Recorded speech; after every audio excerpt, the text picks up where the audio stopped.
Hər birinizi salamlayıram. Bugün biz sizlə Konstitusiyanın 99-cu maddəsindən 124-cü maddəsinə qədər olan hissələrə baxacağıq. Biz sizlə qanunvericilik hissəsinə baxmışıq. Bugün isə icra hakimiyyəti olan hissəsinə baxacağıq. Bilirsiniz ki, bizdə dövlət hakimiyyəti 3 yerə bölünürdü: qanunvericilik, icra və məhkəmə. İcranı biz demişdik ki, prezidentə mənsubdur, amma həyata keçirir demirdik. Çünki niyə? Ona görə ki, prezident şəxsdir, insandır, şəxsiyyət anlayışını daşıdığına görə ona mənsubdur deyirik, həyata keçirir demirik. Buna görə mənsubdur yazılır burada. Prezident üçün hansı tələblər var? Deyir, Azərbaycan ərazisində 10 ildən artıq daimi yaşayan. Daimi yaşayan o deməkdir ki, Azərbaycanda daimi olaraq adam 10 ildən artıq burada yəni mütəmadi olaraq yaşamalıdır. Yəni orada burada olmalı deyil. Seçkilərdə iştirak etməyə hüququna malik olan, bir də adi cinayətlərə görə yox, məhz ağır cinayətlərə görə məhkum olunmayan hər bir sözə fikir verməlisiniz. Başqa dövlətlər qarşısında öhdəliyi olmayan, ali təhsilli, ikili vətəndaşı olmayan Azərbaycan vətəndaşı Azərbaycan prezidenti seçilə bilər. Azərbaycan prezidenti ümumi bərabər birbaşa seçki hüququ əsasında, hansı ki biz mövzunun əvvəllərində ümumi bərabər və birbaşadan danışmışıq ki, ümumi o deməkdir ki, yəni Azərbaycan vətəndaşının irqindən, dinindən, cinsindən asılı olmayaraq Azərbaycan vətəndaşlarının seçkidə iştirak etmə hüququ var.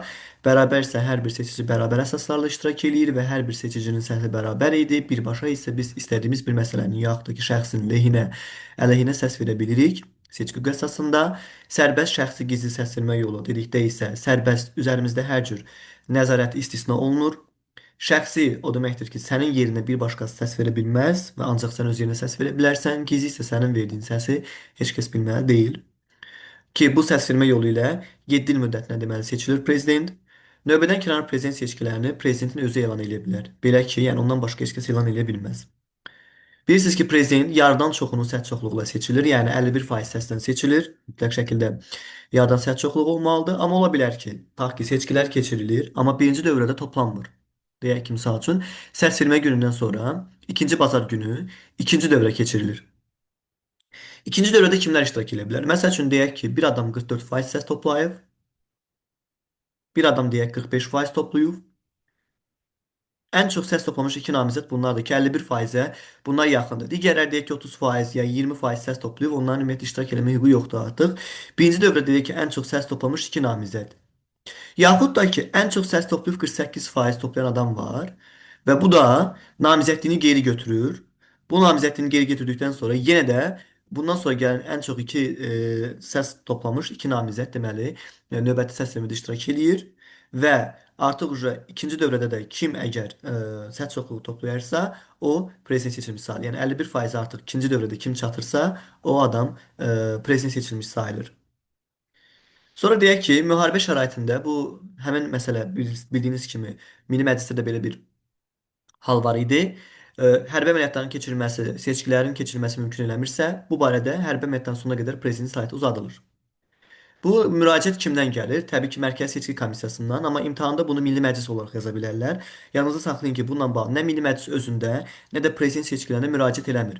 Mərkəzi Seçki Komissiyası Konstitusiya Məhkəməsinə müraciət eləyir və Konstitusiya Məhkəməsinə həmin Mərkəzi Seçki Komissiyasının müraciəti əsasında qərar qəbul edərək uzadılması barədə qərar verir. Prezident seçkilərinin tətbiqi qaydası qanunla müəyyən olunur. Prezident seçkilərini kim elan eləyir? Deməli, səsvermə günündən sonra artıq səsvermə günü bitdi. Həmin gündən sonra 14 gün ərzində Konstitusiya Məhkəməsi rəsmən elan eləyir. Xatırlayırsınızsa yoldaşlar, bu Konstitusiya Məhkəməsinin Milli Məclisin seçkilərində də yoxlayıb və təsdiq eləmək deyə bir səlahiyyəti var idi. Bunda diqqətli olun ki, sizi çaşdıra bilərlər. Ona görə ki, Milli Məclisdə Konstitusiya Məhkəməsi qanunla müəyyən olunmuş qaydada yoxlayıb və təsdiq edirdi. Amma yadınızda saxlayın ki, prezidentə elan eləyir. Çünki niyə elan eləməlidir? Çünki dövlət başçısıdır və bütün xalq bilməlidir ki, onların dövlət başçısı kimdir? Bir nəfər, biri var 125 nəfər deputatı elan eləmək, biri var prezidenti elan eləmək. Ona görə 125 nəfər deputat da elan eləmir. Onu yoxlayır və təsdiq eləyir ki, kimlər Milli Məclisə deputat seçilib. Amma prezident onu elan eləyir. 14 gün ərzində elan eləyir. Bu 14 gün o deməkdir ki, yəni maksimum bunun 14 günü vaxtı var. Bunu 3 gün ərzində də eləyə bilər, 2 gün ərzində də eləyə bilər, 5 günə də eləyə bilər. Prezident seçilmiş şəxsin anda necə ola bilər? Prezident seçilmiş şəxs deyir ki, prezident seçkilərinin yekunları haqqında məlumatın həmin gündən başlayaraq artıq Konstitusiya Məhkəməsi elan elədi ki, filan kəs prezidentdir və prezident həmin gündən başlayaraq 3 gün vaxtı olur ki, o 3 gün ərzində Konstitusiya Məhkəməsinin hakimlərin iştirakı ilə and içir. Deyir ki, prezident səlahiyyətlərini həyata keçirərkən Azərbaycan Konstitusiyasına əməl edəcəyimə, Dövlət müstəqilliyi və ərazi bütövlüyü. Bəzən bura tələbələri çaşdırmaq üçün suverenlik də verə bilirlər, amma suverenliyin təminatçısı deyil. Ona görə də dövlət müstəqilliyi və ərazi bütövlüyünü qoruyacağına və xalqa ləyaqətlə xidmət edəcəyinə and içir. And içdiyi gündən də prezident öz vəzifələrinin icrasına başlamış sayılır. Birinci vitse-prezident olsun, vitse-prezident olsun fərqi yoxdur. Bunlar prezident tərəfindən vəzifəyə təyin və vəzifədən azad olunurlar. Amma yoldaşlar, biz xatırlayırsınız dərslər keçəndə demişdik ki, deputatlarda və prezidentdə tələblər çoxdur. Yəni amma vitse-prezidentdə o tələblərin sayı azalır. Burada ağır cinayət məsələsi, ikili vətəndaşlıq və s. qanunverici icra və ya məhkəmə hakimiyyətinin qulluq eləyən bu söhbətlər yoxdur bunlarda. Sadəcə 3 dənə tələb qoyur. Deyir seçkilərdə iştirak etməyə görə malik olmalısan, vitse-prezident olmaq istəyirsənsə, ali təhsilli olmalısan və başqa dövlətlər qarşısında öhdəliyi olmayan vətəndaş təyin oluna bilər. Bir də bildiyiniz kimi bayaq biz dərsin əvvəlində qeyd elədik ki, bəs prezident 7 il müddətinə seçilir, amma 7 ildən qabaq adam vəzifədən gedə bilər. Bunu konstitusiya 3 halla müəyyənləşdiribdir. Birinci növbədə prezident istefa verirsə, artıq özü istəmir, istefa verir, imtina eləyir o vəzifədən. Bir də burada bir nüans var ki, o nüansa diqqət eləməlisiniz. Səhhətinə görə öz sahiblərini icra etmək qabiliyyətini tamamilə itirdikdə sözünü bütüb bir ayrı verə bilməz. Tamamilə itirməlidir ki, adam yəni vaxtından əvvəl vəzifədən gedə bilsin. Ya qismən itirdikdə yaza bilər imtahanda, ya tamamilə sözünü silə bilər. Bu kimi suallarda ümumiyyətlə ehtiyatlı olmalısınız. Tamamilə itirdikdə və bir də konstitusiyanın onun üçün nəzərdə tutulmuş hal, yəni impeachment qaydada vəzifədən kənarlaşdırıldıqda məsələsini nəzərdə tutur. Bu konstitusiyada nəzərdə tutulmuş hallarda və qaydada vəzifədən kənarlaşdırıldıqda o vaxtından əvvəl vəzifədən getmiş sayılır. Yəni bir növ burada məna onu daşıyır ki, adam 7 il müddətinə tamamlanmır da və səlahiyyətləri 7 ilə çatmır. 7 ildən qabaq adam vəzifədən getmiş sayılır. İstefa verdikdə istefa ərizəsi Konstitusiya Məhkəməsinə təqdim olunur və Konstitusiya Məhkəməsi artıq o ərizəyə baxır. Həqiqətən baxır görür ki, bunu prezident verirsə, həmin məsələyə əmin olur. Əmin olduğu təqdirdə isə bununla bağlı qərar qəbul eləyir və həmin andan, gündən yox hətta qərar nə vaxt qəbul edilibsə, həmin andan, gündən yox, andan prezident istefa verdiyinə görə vəzifədən getmiş sayılır. Bir də ikinci hal buydu ki, səhhətinə görə dedik ki, tamamilə itirdiyi barədə məlumat verildikdə bu barədə artıq Milli Məclis müraciət edir. Mərkəzi Seçki Komissiyası yox. Milli Məclis bəs bu faktın aydınlaşdırmaq üçün Konstitusiya Məhkəməsinə müraciət edir ki, belə bir hal var. Prezident deyəsən səhhətinə görə sürətlənəcək etmək qabiliyyəti tamamilə itiribdir. Araşdırmaq üçün Konstitusiya Məhkəməsinə müraciət edir. Bildiyiniz kimi Konstitusiya Məhkəməsinin 9 hakimi var və Konstitusiya Məhkəməsi bu məsələni aldıqdan sonra 6 səs çoxluğu ilə qərar qəbul etməlidir. Əgər məsələni təsdiq eləmirsə, artıq məsələ bununla bitmiş sayılır. Bağlanır o məsələ. Yəni təsdiq eləmir. O misal üçün ki belə bir hal yoxdur. Ona görə də məsələ bağlanmış sayılır. İndi prezident vaxtından əvvəl vəzifədən gedir, belə deyək, ölkəni kimsə idarə etməlidir. Onun yerinə müvəqqəti olaraq kimsə keçməlidir. Təbii ki, bildiyiniz kimi 60 gün ərzində növbədən kənar prezident seçkiləri keçirilir, vaxtından əvvəl vəzifədən getdikdə. Bu zaman nə olur? Yeni prezident seçilənə qədər prezidentin yerinə birinci vitse-prezident keçir yerinə, onun vəzifələrini icra edir 60 gün ərzində. Eyni səbəblərdən ola bilər ki, necə ki prezident iki halda dedik ki, imtina edirdi, səhhətinə görə tamamilə itirirdi, bir də istefa verirdi. Eyni səbəblər birinci vitse-prezident də prezident vəzifəsini keçdikdən sonra eləyə bilmirsə, istefa verirsə, tamamilə itirdikdə, bu zaman prezidentin müəyyən etdiyi bir ardıcıllıq var. Həmin ardıcıllıq əsasında vitse-prezident birinci vitse-prezident statusunu almış olur və prezident səlahiyyətlərini icra edir. Eyni səbəblərdən hansı ki vitse-prezident birinci vitse-prezident statusu alaraq keçirdi prezident vəzifəsini icra eləyirdi. Yəni həmin o da istefa verərsə, yaxud da ki səlahiyyətlərinə görə, səhhətinə görə öz sahiblərini icra etmək qabiliyyətini tamamilə itirərsə, onda baş nazir icra eləyir. Bayaq sadaladığımız səbəblərdən baş nazir də icra edə bilmirsə, onun yerinə Milli Məclisin sədri keçir. Milli Məclisin sədri də həmin sadaladığımız səbəblərdən icra eləyə bilmirsə, bu zaman artıq Milli Məclis qərara gəlir ki, bəs bu misal üçün səlahiyyətləri bir başqası icra eləsin. Qərar artıq onlar tərəfindən qəbul olunur və prezident ümumiyyətlə dövlətimizdə yeganə şəxsdir ki, o immunitet hüququna malikdir, yəni toxunulmazlıq hüququna malikdir və onun şərəf və ləyaqəti qanunla qorunur. Vitse-prezidentlərin toxunulmazlığı Milli Məclisin deputatlarında olduğu kimidir. Səlahiyyət müddəti ərzində bunların şəxsiyyəti toxunulmazdır. Cinayət başına yaxalanmaqla başqa tutula bilməz. Cinayət məsuliyyəti cəlb oluna bilməz. İnzibati tənbeh tədbirləri. Bəzən bura intizam da yaza bilərlər və s. Diqqətli olun ki, inzibatidir. İnzibati tənbeh tədbirləri tətbiq edilə bilməz. Axtarışa məruz qala bilməz. Şəxsi də müayinə edilə bilməz. Amma cinayət başına yaxalanırsa tutula bilər. Belə olan halda isə baş prokurora, bəzən tələbələri çaşdırmaq üçün baş prokurorluq verirlər. Xeyr, baş prokurora verilir məlumat və baş prokuror bununla bağlı təqdimat verir. Təqdimatın yeni imtahanda təklif yaza bilər, ya müraciət yaza bilər, tövsiyə yaza bilər və s. Amma diqqətli olun ki, burada təqdimat verir ki, o təqdimat əsasında prezident onun həmin şəxslərin toxunulmazlığına xitam verir. İndi gəldik bayaq dedik kimi prezidentin vaxtından əvvəl vəzifədən getmə hallarında biz demişdik ki, konstitusiya ilə nəzərdə tutulmuş hallarda və qaydada vaxtından əvvəl vəzifədən gedə bilər. Belə olan halda necədir burada mənim misal üçün situasiya? Ağır cinayət törədərsə, adi bir cinayətə görə yox, ağır cinayət törədərsə, o vəzifədən kənarlaşdırılması üçün təşəbbüs verilir. Təbii ki, təşəbbüs Konstitusiya Məhkəməsindən gəlir. Təqdimat verildi. Xatırlayırsınız, Milli Məclisin slaytlarında da var idi və Ali Məhkəmə bununla bağlı rəy verir 30 gün ərzində və Milli Məclis qarşısında irəli sürülür. Həmin təqdimat gedir Milli Məclisə. Milli Məclisə bu qərarı 95 səs çoxluğu ilə qəbul olunur. Yəni mütləq şəkildə 95 səs çoxluğuna çatdırılmalıdır qərarı, amma görürsüz kənarlaşdırılır demir. Kənarlaşdırıla bilər deyir. Niyə? Əgər kənarlaşdırılır desəydi, o zaman burada Konstitusiya Məhkəməsinə qarşı, deyək Konstitusiya Məhkəməsi səlahiyyəti burada olmaya bilərdi. Amma yadınızda saxlayın ki, kənarlaşdıra bilər deyirsə bunun səbəbi var. Niyə? Çünki bu qərar Milli Məclis tərəfindən imzalanmır. Milli Məclis sədri tərəfindən imzalanmır. Qərar imzalamaq üçün Konstitusiya Məhkəməsi sədrinə təqdim olunur. Görürsüz? Sədr imzalayır. Və Konstitusiya Məhkəməsi də həmin qərarı bir həftə ərzində tərəfdar çıxmalıdır. Çıxmırsa qərar qüvvəyə minmir. Yəni prezident vəzifədən kənarlaşdırılmayacaq. Və prezidentin vəzifədən kənarlaşması haqqında qərar Konstitusiya Məhkəməsi təqdimat verildi. Dedi ki, Milli Məclisə müraciət edirdi və təqdimatını verildi. Həmin müraciət etdiyi gündən başlayaraq 2 ay ərzində qəbul olunmalıdır. Əgər Milli Məclisdə bu halda həmin qərarı qəbul eləmirsə, o zaman Konstitusiya Məhkəməsinin prezidentə qarşı irəli sürdüyü ittiham rədd edilmiş sayılır. Şu an prezidentin təminatında qaydalar necədirsə, birinci vitse-prezidentin təminatında da qaydalar o şəkildədir. Mütləq şəkildə elədir, eynidir. Yəni prezident və onun ailəsi dövlət hesabına təmin olunur və onun ailəsinin və prezidentin təhlükəsizliyini xüsusi mühafizə xidmətləri təmin edir. Əvvəllər Azərbaycan prezidenti seçilmiş şəxsin təminatı qaydaları isə artıq vuruşu konstitusiya qanunu müəyyən edilir. Onu da açıb baxıb oradan oxuya bilərsiniz ki, qaydalar necə tənzimlənir. Həmin məsələlər, bu birinci bənddəki olan məsələlər elə birinci vitse-prezident üçün də keçərlidir. Amma birinci vitse-prezident deyir ha, vitse-prezident demir. Yəni söhbət birinci vitse-prezident ailəsindən gedir. Təminatından söhbət gedir. İndi gəldik 109-cu maddəyə. 109-cu maddə belə deyək ki, yoldaşlar, prezidentin səlahiyyətləri ilə bağlıdır.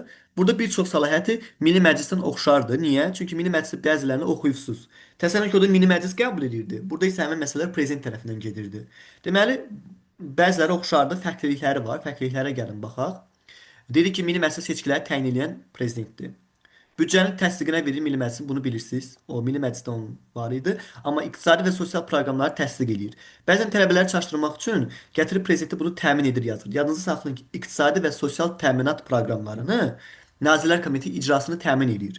Amma təsdiq edən prezidentdir. Və təbii ki, yenə burada bu məqama bir də toxunmaq istəyirəm mən sizlə.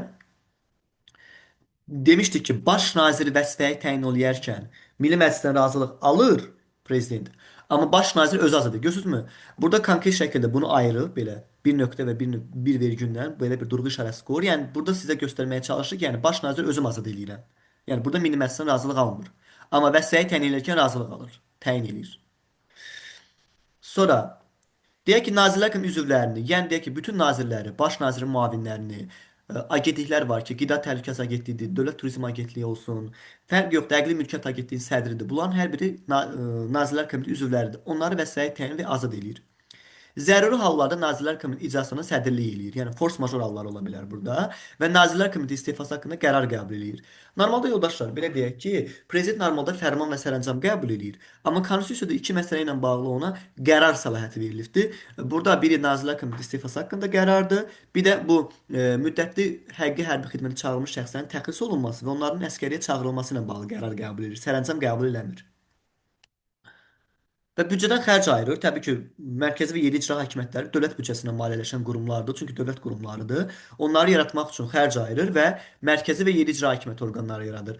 Mərkəzi icra hakimiyyəti orqanları nazirliklərdir, komitələrdir, bayaq dediyim kimi Turizm Agentliyidir, Qida Təhlükəsizliyi Agentliyidir, Əqli Mülkiyyət Agentliyidir, Dövlət Təhlükəsizlik Xidməti idi, Sərhəd Xidməti idi. Bunlara mərkəzi icra hakimiyyəti orqanları deyilir. Yerli icra hakimiyyəti deyəndə də bilirsiniz ki, rayon və şəhərlərdə olan icra hakimiyyəti qurumlarını bilirsiniz, nəzərdə tutursunuz. Və bu adam, ümumiyyətlə dövlət başçısı, icra hakimiyyətinə mənsub olan nə qədər ki subyekt varsa, yəni qurum varsa, onların haqlarını ləğv edə bilir. Yəni həm Azərbaycanın Nazirlər Kabineti olsun, həm Naxçıvan Nazirlər Kabineti olsun, həm yerli icra hakimiyyətləri olsun, həm mərkəzi icra hakimiyyəti orqanları olsun, fərqi yoxdur. Hər birinin haqlarını ləğv edə bilir. Xatırlayırsınız da mən Milli Məclisdə demişdim ki, uşaqlar, Azərbaycanda məhkəmə sistemi 3 yerə bölünürdü də, 2 yerə bölünür daha doğrusu. Biri var böyük məhkəmələr, biri kassasiya, yuxarı instansiya, bir də birinci instansiyalar. Mən demişdim ki, Ali məhkəmə, Konstitusiya məhkəməsi, Ali məhkəmə, bir də apellyasiya məhkəmələri hakimlərini prezident təqdimat verir Milli Məclisə və Milli Məclis onu 63 qərarla təyin edirdi. Düzdürmü uşaqlar? Amma bunları 83-dən kənarlaşdırırdı. Amma digər fikir versiniz, burada yazır ki, digər məhkəmə hakimlərini vəzifəyə təyin edilir. Məsəl üçün buna deyə bilərik kommersiya məhkəmələri, hərbi məhkəmələr, inzibat məhkəmələri, ağır cinayətlər məhkəməsi və yaxud da ki, rayon şəhər məhkəmələri. Bunları prezident sərəncamla təyin edir. Mən sizə demişdim ki, yəni bütün məhkəmə hakimlərini prezident təyin eləmir. Nə də Milli Məclis təyin eləmir. Yəni bir qismini, yəni böyük məhkəmələri, konstitusiya, ali və apellyasiya məhkəmələrini 63 qərarla Milli Məclis təyin edirdi prezident təqdimatı əsasında. Birinci instansiyalar, yəni yerdə qalan nə qədər ki məhkəmələr var idisə, onları prezident sərəncamla təyin edirdi. Qarşılıqlı da elə bil. Amma bütün məhkəmə hakimlərini kənarlaşdıran Milli Məclisdir prezident təqdimatı əsasında. İndi burada da yazır ki, bəs baş prokurorda fikir, baş nazirdə gördüyü situasiya fərqli idi ki, baş nazir vəzifəyə təyin edərkən razılıq alırdı, amma azad edərkən özü azad edirdi. Amma baş prokuror da hər iki halda razılıq almalıdır. Həm onu vəzifəyə təyin edərkən, həm də azad edərkən. Və bu hissələr ümumiyyətlə imtahanı test düşür və ona görə diqqətli olmalısınız. Xatırlayırsa bu 10-cu məsələ Milli Məclisin səlahiyyətlərində də var idi ki, idarə heyəti üzvlərini vəzifəyə təyin edir Mərkəzi Bankın, amma onlar arasından sədri özü təyin edir. Hərbi doktrinanın təsdiq olunmaq üçün Milli Məclisə verir.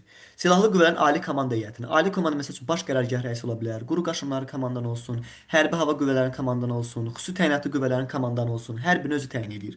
Yəni burada Milli Məclislə münasibəti yoxdur, özü eləyir onu. Prezident administrasiyası özü təşkil edir və onun rəhbərini təyin edir. Müvəkkilin seçilməsi haqqında Milli Məclisə təqdimat verir. Xatırsa bu ümumiyyətlə Milli Məclisin oxşardır. Bilirsiniz orada da oxuyursunuz bunu. Xarici ölkədə və beynəlxalq təşkilatda diplomatik nümayəndələrin təhsil edilməsi üçün Milli Məclisə təqdimat verir. Hansı ki bunu Milli Məclis 63 qanunla həll eləyirdi. Amma diplomatik nümayəndələri özü təyin edir və geri çağırır. Xarici dövlətlərin diplomatik nümayəndələrinin etimadnamə və övdətnamələrini qəbul eləyir. Özü dövlətlər arası, hökumətlər arası müqavilələri bağlayır. Amma uşaqlar, yadınızda saxlayın, dövlətlər arası cümlədə birinci gəlməlidir və bütün hökumətlər arası müqaviləni deyə bilməz. Fikir versiniz, ona burada deyir ki, qanunlarımızdan fərqli qaydalar nəzərdə tutan hökumətlər arası müqavilələrin təsdiq və ləğv olunması üçün mini məclisə təqdim eləyir. Görürsünüz, qanunlarımızdan fərqli qaydalar nəzərdə tutan deyir. Yəni bütün hökumətlər arası müqaviləni deyə bilməz. Təsdiqnamələr imzalayır. Referendum təyin edir. Ümumiyyətlə referendumun təyin olunması həm prezidentin səlahiyyətidir, həm də Milli Məclisin səlahiyyətidir. Sırf bunu ona görə hər ikisində verilir. Qanunları imzalar və dərc edir, amma şərh eləmir. Bunu diqqətli olun. Vətəndaşlıq vermir, vətəndaşlıq məsələni həll eləyir. Siyasi sığınacaq vermir, siyasi sığınacaq verilməsi məsələni həll eləyir. Əfv edir. Dövlət təltiflərlə təltif edir. Kimisə misal üçün orden verir. Heydər Əliyev ordeni, İstiqlal ordeni, nə bilim, müxtəlif mükafatların təltif edir ki, bunlar dövlət təltif edir. Bir də uşaqlar, ali hərbi və ali xüsusi rütbələr verilməsi məsələsi. General rütbələrini verir. Məsəl üçün hərbidə olsun, gömrükdə olsun ki, polkovnik rütbələr olur ki, onları müəyyən subyekt verir onlara. Mən bildiyim qədərilə səfərbərlik xidmətinin rəisi verir hərbidə. O polkovnik rütbəsinə qədər. Amma general rütbəsini artıq prezident verir. Çünki general artıq ali hərbi rütbədir və ali xüsusi rütbədir. Aydın oldu mu deyirəm ki. Ümumi və qismən səfərbərliyi elan edir. Səfərbərlik üzrə çağırılanları təxris edir. Bayaq dediyim kimi bu müddətli vətəndaşların müddətli hərbi xidmətə çağırılması və müddətdən onların təxris olunması barədə qərarlar qəbul edir. Bir, Nazirlər Kabineti istefası haqqında qərarı idi, bir də burada qərarı idi. Təhlükəsizlik Şurasını yaradır. Silahlı qüvvələrin təyinatla bağlı olmayan vəzifələrin icrasına cəlb edilməsi, razılıq verilməsi barədə Milli Məclisə təqdimat verir. Bu bəzən tələbələr bu fövqəladə və hərbi vəziyyət məsələsini qarışdırır, amma diqqətli olun ki, uşaqlar, fövqəladə və hərbi vəziyyət rejimi dedikdə ümumi qaydadır. Amma fövqəladə və hərbi vəziyyəti elan edir deyirsə, artıq belə deyək ki, yoldaşlar, elan edən prezidentdir. Rejimi müəyyən edən Milli Məclisdir ki, o ümumi qayda idi. Amma fövqəladə və hərbi vəziyyəti elan edən prezidentdir. Bilirsiniz ki, Milli Məclisin razılığı ilə müharibə elan edir və sülh bağlayır ki, bununla da bağlı Milli Məclisə müraciət edirdi və büdcədən xərc ayıraraq xüsusi mühafizə xidmətləri yaradır. Prezident mühafizə xidmətləri və s. Və artıq elə səlahiyyətlər var ki, artıq burada görmürsüz. Elə məsələlər var ki, onu nə Milli Məclis elə bilmir, nə də məhkəmə qurumları elə bilmir. Konstitusiya ona müəyyən səlahiyyətlər verir ki, onların Milli Məclisin həllinə aid deyil, məhkəmə orqanlarının səlahiyyətinə aid deyilsə, o məsələləri özü icra qaydasında həll edir. Misal üçün, məhkəmə hakimlərinin ümumi say sistemi. Elə ixtisas dərəcələri var ki, məsəl üçün prezident onu özü verir. Hansı ki, həqiqi dövlət müşaviri, birinci, ikinci, üçüncü dərəcə dövlət müşaviri və s. Bunları artıq Milli Məclis və yaxud da ki, deyək ki, məhkəmə qurumları elə bilmir. Özü icra qaydasını özü həll eləyir. Konstitusiya ona belə bir əlavə səlahiyyətləri tanıyır. Qanunların imzalanması uşaqlar. Milli Məclisdən qanunlar 14 gün ərzində prezidentə gedir. Artıq şu prezident təqdim olduğu gündən başlayaraq, sonra demir ha, gündən başlayaraq deyir ki, 56 gün ərzində prezident onu imzalamalıdır. Amma prezidentin burada veto qoymaq hüququ var. Veto nə deməkdir? Yəni etiraz etmək, imzalamamaq kimi səlahiyyəti var. Etirazlarla birlikdə Milli Məclis geri qaytarır. Amma belə bir nüans var ki, konstitusiya qanunları geri qaytarılsa belə o prezident tərəfindən mütləq şəkildə imzalanmalıdır. Qüvvəyə minmir imzalanmazsa. İndi situasiya burada necə idi? Bilirsiniz ki, Milli Məclis referendum idi, prezident seçkiləri idi və Milli Məclis seçkilər və deputatların statusu haqqında ümumi qaydanı 83 səs çoxluğu ilə qəbul edirdi, xatırlayırsınızsa. Bunları əgər prezident geri qaytarırsa, Milli Məclis bunu təkrar səs verməyə qoymalıdır, bu üç dənə qanunu. Bu üç dənə qanunu təzədən 83 ilə səsə qoya bilməz. Ən azı 95 deputatın səsi lazımdır ki, təkrar səs vermədən sonra o qüvvəyə minsin. 63-dən qəbul edildiyi ümumi qaydalar var. Dövlət qulluğu idi, hakimlərin statusu idi, fiziki hüquqi şəxslərin statusu idi və s. Deyək ki, misal üçün bunları geri qaytarır deyək. Misal üçün. Bunları geri qaytarsa bunun 63 deputatın səsi kifayət eləmir. 83-dən təkrar səs verməyə qoymalıdırlar. Çünki təkrar seçimindən sonra imzalamaq üçün təqdim eləmir. Niyə? Təkrar seçimindən sonra qüvvəyə minir. Və biz buradan da belə bir nəticəyə gəlib çıxırıq ki, yoldaşlar, qanunlar imzalanmazsa belə qüvvəyə minə bilər. Təkrar səs çünki şərt var axı. Prezident etiraz elədi, geri qaytardı. Geri qaytarıldıqdan sonra Milli Məclis onu təkrar səs verməyə qoyur və təkrar səs vermədən sonra da onu prezident Milli Məclis təzədən prezidenti imzalamaq üçün göndərmir. Elə təkrar səs vermədən sonra qüvvəyə minir. Çünki prezidentin etirazları düzəldilmiş olur. Amma konstitusiya qanunları imzalanmasa qüvvəyə minməyəcək. Bu məsələ budur. Bir də dövlətlər arası və hökumətlər arası beynəlxalq müqavilələr bağlamaq hüququnun verilməsi. Bunu kimə verir? Bax, burada birinci vitse-prezident demir. Vitse-prezidentə deyir. Nazirlər Kabineti üzvlərinə, hər hansı bir nazirə, təhsil naziri ola bilər, statistika komitəsinin sədri ola bilər, DTX-nın rəisi ola bilər və s. Və prezidentin müəyyən etdiyi digər şəxslərə verə bilər prezident o səlahiyyətləri. Sonra hərbi vəziyyət elan edilmiş. Olar, biri var hərbi vəziyyət elan edilməsi, bir də fövqəladə vəziyyət tətbiq edilməsi. Ümumiyyətlə, hərbi vəziyyət adətən və dövlətə xaricdən müdaxilələr olanda baş verir və elan olunur. Fövqəladə vəziyyət isə daxildə baş verən məsələlərdən tətbiq olunur. Biri var, biri bax bu elan olunur, amma bu tətbiq olunur. Çünki biri bu qarşısı alınması tədbirdir ona görə. Hansı halda baş verir? Deyir, prezident o halda elan edir ki, ərazimizin müəyyən hissəsi faktiki işğal olunur. Xarici dövlət yaxud da ki, dövlətlər Azərbaycana müharibə elan edir. Və uşaqlar, baxın, silahlı hücumla bağlı real olmalıdır. Real silahlı hücum təhlükəsi yarandıqda. Adi bir vətəndaş gəlib desə ki, misal üçün, Azərbaycana silahlı hücum olacaq. O boyda dövlət başçısı hər hansı bir vətəndaşın sözü ilə ümumi ölkə ərazisində hərbi vəziyyət elan eləməz. Silahlı hücum üçün real olmalıdır, real təhlükə olmalıdır. Yaxud da ki, blokadaya alınırsa ərazimiz, yaxud da ki, blokada üçün yenə real təhlükə olmalıdır ki, o prezident özü fərqinə baxın, fövqəladə vəziyyət belə olmayacaq. Həm bütün ərazisində, yaxud da ki, ayrı-ayrı yerlərdə hərbi vəziyyət elan edir. Və bu barədə də qəbul etdiyi fərman qəbul edir, sərəncam yox. 24 saat ərzində Milli Məclisin təsdiqinə verir. Fövqəladə vəziyyət tətbiq olunur. İndi fövqəladə vəziyyət adətən xəstəlikdir, fəlakətdir. Burada da danışır. Təbii fəlakətlər, zəlzələ, nə bilim daşqın, sel və s. epidemiyalar, epizootiyalar, böyük ekoloji və başqa qəzalar baş verdikdə.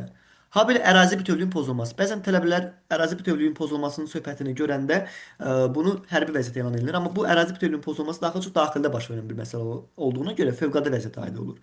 Dövlətə qarşı qiyama, yaxud da ki, çevrilişə yönəldilən hərəkətlər edildikdə. Zorakılıqla müşayiət olunan kütləvi ixtişaşlar yarandıqda, vətəndaşların həyatı və təhlükəsizliyi, yaxud dövlət təsisatlarının normal fəaliyyəti üçün qorxu törədən digər münaqişələr meydana gəldikdə, burada bütün ərazi demir, fikir verirsiniz, ayrı-ayrı yerlər deyir. Fövqəladə vəziyyət tətbiq edir, eyni aktı burada da qəbul edir, fərman qəbul edir və 24 saat ərzində onu Milli Məclisin təsdiqinə verir. Sonra gəldi prezidentin haqları. Prezident də fərman və sərəncam qəbul edir. Ümumi qaydalar müəyyən edirkən daha həssas aktı qəbul edir fərmanlar. Çünki fərmanlar dəfələrlə tətbiq olunmaq üçün nəzərdə tutulur. Başqa məsələ isə sərəncamlar qəbul edir. Burada da bir məsələ nəzərinizə çatdırır ki, yəni bütün halları demir. Deyir, fərman və sərəncamlarda başqa qayda nəzərdə tutulmayıbsa, dərc edildiyi gündən qüvvəyə minir. Çünki misal üçün adətən mən görmüşəm ki, nazirləri vəzifəyə təyin edəndə yazır ki, sərəncam imzalandığı gündən qüvvəyə minir. Onun dərc olunmağına ehtiyac yoxdur. Çünki prezident naziri təyin edirsə, həmin adam gedir vəzifədə oturur, mən bildiyim qədərilə və yazılır orada ki, bu sərəncam imzalandığı gündən qüvvəyə minir. Özlərində bu sərəncamın yaxud da ki, fərmanın başqa qayda nəzərdə tutulmayıbsa deyəndə, artıq ona dərc edildiyi gündən qüvvəyə minmiş olur. Sonra bir dəfə imtahanda sual düşmüşdü Nazirlər Kabineti statusu haqqında. Yadınızda saxlayın ki, Nazirlər Kabineti statusunu prezident müəyyən eləmir. Konstitusiya müəyyən eləyir. Niyə? Çünki onun statusu haqqında məlumatları siz konstitusiyada oxuyursunuz axı. Ona statusu müəyyən eləyən konstitusiyadır. Prezident onu niyə yaradır? Ona görə yaradır ki, prezident bütün icra məsələlərini çatdıra bilməz. Ona görə icrasının təşkil edilməsi məqsədilə Nazirlər Kabineti yaradır. Onun yuxarı icra qurumudur. Prezidentə tabidir və onun qarşısında cavabdehdir və iş qaydasını da prezident müəyyən eləyir. İndi baxın yoldaşlar. Nazirlər Kabineti tərkibində kimlər daxildir? Bax, müavin söhbəti baş nazirə aiddir. Baş nazir və onun müavini deyir. Görürsüz? Amma sizi çaşdırmaq üçün nazirlərin yanında gətirib nazir müavini də deyə bilər. Hər nazirin uşaq olur. 3 dənə müavini var. Çatdırıla bilməz axı. Yəni çox olur adam sayı. Ona görə nazirlər daxildir ora. Və başqa mərkəzi icra hakimiyyəti orqanları dedikdə komitələr var idi. Statistika komitəsinin sədri, Turizm Agentliyinin sədri, DTX-nın rəisi, DSX-nın rəisi, sonra nə bilim Qida Təhlükəsizliyi Agentliyinin sədri. Bunlar nazirlik deyil, amma bunlar belə deyək ki, mərkəzi icra hakimiyyəti qurumlarıdır ki, onlar da Nazirlər Komitəsinin tərkibinə daxildir. Yenə də mərkəzi icraların da müavinləri demir, nazir müavini demir, nazirlər deyir. Onların rəhbərləri daxildir. Görürsünüzmü? Amma müavin söhbəti baş nazirdir. Çünki baş nazirin müavinlərini biz portfelsiz də nazir adlandırmaq olar. Çünki onlar konkret hansı sahəyə baxıldığı bilinmir də. Yəni o baş nazirin müavini olaraq gedir onların vəzifələri. Belə. Sonra biz Nazirlər Komitəsi istefası dedikdə isə prezident nə zaman ki səlahiyyətlərini tutur, vəzifə tutur və icra etməyə başladığı gün Nazirlər Komitəsi ona istefa verir. İclasına bir qayda olaraq baş nazir sədrliyi eləyir. İndi gəldik bayaq yoldaşlar, baş nazirin təyin olma qaydasını biz bilirdik. Bilirsiniz ki, baş nazir necə təyin olunurdu? Prezident Milli Məclisin razılığı əsasında təyin eləyirdi, amma azad eləyərkən özü azad eləyirdi. Bu da razılıqla diri təyin elədi. İndi prezident bilirsiniz ki, Nazirlər Komitəsi prezidentə istefa verir. Okey, tamam. Və istefa verdikdən sonra artıq sərəncamda olurlar da. Prezident təzədən yığmalıdır onları, təyin eləməlidir yenidən vəzifəyə. Bu necə olur? Təklifini nə zaman verir? Öz vəzifənin icrasına başladığı gündən 1 ay, yaxud da ki, Nazirlər Komitəsi istefa verdiyi gündən 2 həftədən gec olmayaraq Milli Məclis müzakirəsi təqdim edir. Yəni maksimum 1 ay vaxt olur. 1 ay ərzində verməlidir təklifini, maksimum. Və Milli Məclis o təqdimatı aldıqdan sonra təklifi bir həftədən gec olmayaraq, yəni bir həftə ərzində Milli Məclis prezidentin razılığını verməlidir ki, mən filan kəsə razılıq verirəm ki, o baş nazir olsun. Bizim də baş nazirimiz bilirsiniz ki, Əli Əsədovdur. Əgər göstərilən qayda pozulursa və prezidentin təqdim etdiyi namizədlərə 3 dəfə bu adam, yəni Milli Məclis razılıq vermirsə, artıq prezident özü təyin edəcək. Razılığını almır. Yəni sizin imtahanda sual düşsə ki, prezident baş naziri vəzifəyə təyin etmək üçün bütün hallarda razılıq almalıdır. Ona görə də burada deyir ki, razılıq olmadan təyin edir özü. Yəni bütün hallarda desə səhv olacaq. Çünki niyə? Qayda var ki, 3 dəfə razılıq vermirsə, onu prezident özü təyin edəcək. Nazirlər Komitəsinin səlahiyyətləri nədir? Büdcə layihəsini hazırlayıb prezidenti imzalamaq üçün təqdim edir. Büdcənin icrasını təmin edir. Pul kredit siyasətinin həyata keçirilməsini təmin edir. İqtisadi proqramın həyata keçirilməsini təmin edir. Sosial təminat proqramının həyata keçirilməsini təmin edir. Bir də yadınızda saxlayın.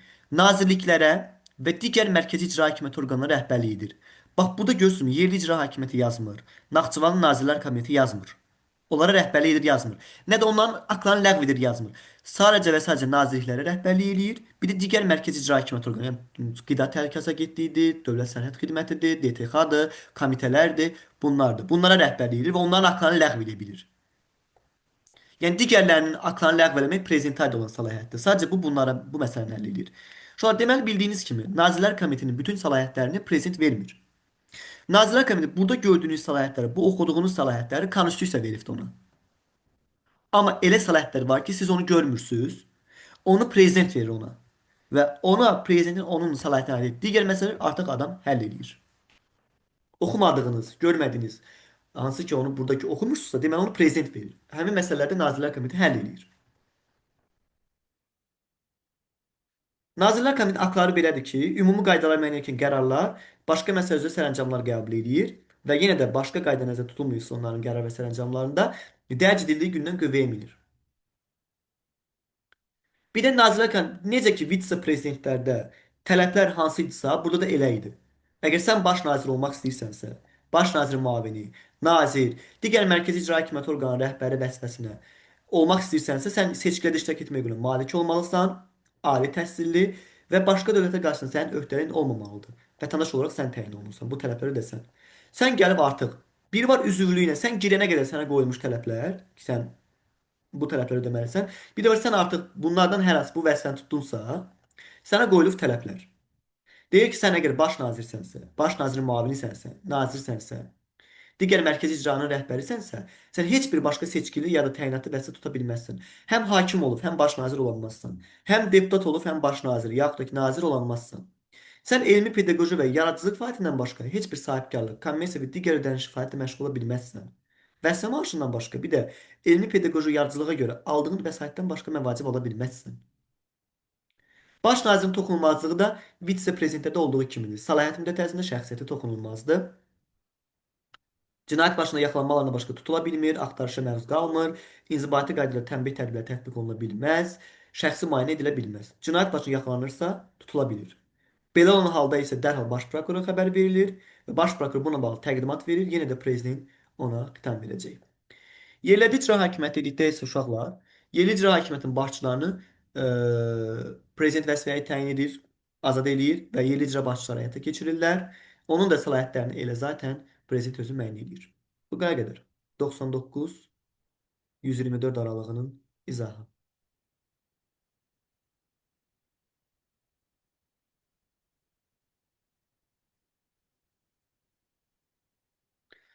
Bir dəqiqə bunu